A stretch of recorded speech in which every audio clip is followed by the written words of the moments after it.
This is Isabella. Welcome to my channel, where you can listen to me tell stories. Let's begin. Chapter 1. The Wolf and the Lamb. Once upon a time, in a serene meadow, a clear stream flowed gently under the shade of ancient willows. A little lamb, known as Lila, quenched her thirst from the babbling brook. Not far away, a formidable wolf named Wilbur watched with hungry eyes. He had long yearned for a taste of lamb's succulent meat, and this seemed like the perfect opportunity. As Lila drank, Wilbur approached with malice in his heart, driven by the desire for an easy meal. The cunning wolf, however, knew that he needed a convincing excuse to justify his wicked intentions. "Little lamb," purred Wilbur, his voice dripping with insincerity, "how dare you muddy the water I wish to drink? You have defiled it with your filth, and for that, I shall punish you." Lila, a model of innocence and purity, trembled but mustered her courage. She responded, "Oh, noble wolf, please forgive me, for I drank downstream, and the water I used is now yours to enjoy." Wilbur, taken aback by her humility and integrity, sought another pretext. "But you insulted me last year," he said, trying to find any reason to justify his craving. Lila knew this accusation was false, for she had only been a lamb for a few months, but she replied with grace, "I apologize if my actions caused any offense, but it was not I who insulted you, for I have only been in this world a short while." The wolf's malicious intent was transparent, and he could find no justification to harm Lila. With a growl of frustration, he retreated into the shadows, leaving the lamb unharmed. Moral of the story. This tale underscores the significance of standing up against deceit and injustice while maintaining humility and integrity.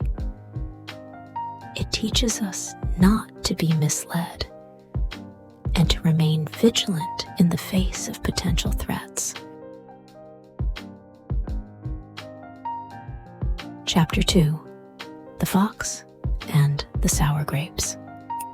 In a sun-drenched vineyard, a sly fox named Felix spied a cluster of luscious grapes hanging high on the vines. His mouth watered, and his desire for the sweet fruit grew with each passing moment. Felix was determined to savor those grapes, but their height made them unattainable. As he leaped and stretched, futilely trying to reach the grapes, Felix began to feel frustration gnawing at him. The higher he jumped, the further they seemed. After multiple attempts, exhausted and despondent, Felix withdrew, his tail between his legs. To save face and soothe his wounded ego, Felix began to disparage the grapes. He muttered, "I'm sure those grapes are sour and tasteless. Who would want to eat them anyway?" Felix had rationalized his failure by convincing himself that the grapes weren't worth the effort. He departed with a final disdainful glance and a casual flick of his tail, pretending that he didn't want the grapes anymore. Moral of the story. This tale emphasizes the importance of overcoming the obstacles of disappointment and not allowing failures to embitter our judgments. It teaches us not to get angry or resentful when we can't achieve our goals. Chapter 3. The Lion and the Mouse. the heart of the forest, a harmonious and peaceful meadow was overshadowed by an imposing oak tree. Beneath this tree lived a mighty lion named Leo. The king of the jungle was known for his strength and power, but even the mighty fall upon dire times. One day, as Leo was resting, he was ensnared in a hunter's trap. His roars of distress echoed through the forest, and he struggled in vain to break free. But he was bound tight, his freedom slipping away. Amidst the forest's commotion, a small but kind-hearted mouse named Millie heard the lion's cries. Millie knew that Leo had once shown her mercy, sparing her life when she mistakenly wandered into his territory. She realized this was her chance to repay that act of compassion. With a determination that seemed impossible for her tiny frame, Millie gnawed at the ropes that bound the lion. Inch by inch, she chewed through the thick cords, ignoring her own peril. Eventually, Leo was free, and he acknowledged the debt he owed to the tiny mouse.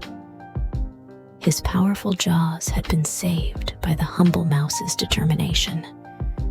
Grateful and humbled, Leo assured Millie that he would forever be in her debt. Moral of the story: this tale accentuates the value of showing kindness to others, even when they seem insignificant. Acts of goodness can lead to unexpected rewards, and the smallest of creatures can make a significant difference. Chapter 4: The Power of Kindness. The stories of Lila, Felix, and Leo and Millie came together to form a unified theme: the power of kindness. These tales underscore the significance of responding to adversity with humility, of overcoming disappointments without resentment, and of repaying acts of compassion with gratitude. It is a theme that reminds us that kindness, whether offered to the innocent or the seemingly insignificant, can have a profound impact and bring about unexpected rewards. Conclusion: the echo of kindness. And so, in the vibrant meadows and serene forests of the world, these stories of kindness echoed through the ages. They were not merely stories, but the embodiment of timeless virtues, etching deep into the hearts of those who heard them.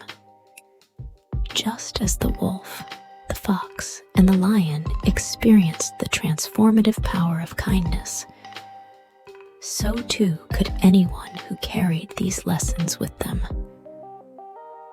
The world is not always an easy place, but kindness and humility can be the beacons that guide us through the darkest moments. These stories remain a testament to the enduring impact of compassion and the rewards it brings. May we all strive to be a little kinder, a little more humble, and a little more grateful for the kindness we encounter in our lives. The echo of kindness continues, a melody that sings through the ages, reminding us that in a world full of challenges, it is the kindness. Thank you for listening to this story. If you enjoyed it, please consider subscribing, giving it a thumbs up, sharing it with your friends, and don't forget to leave a comment in the section below. I look forward to seeing you in the next story.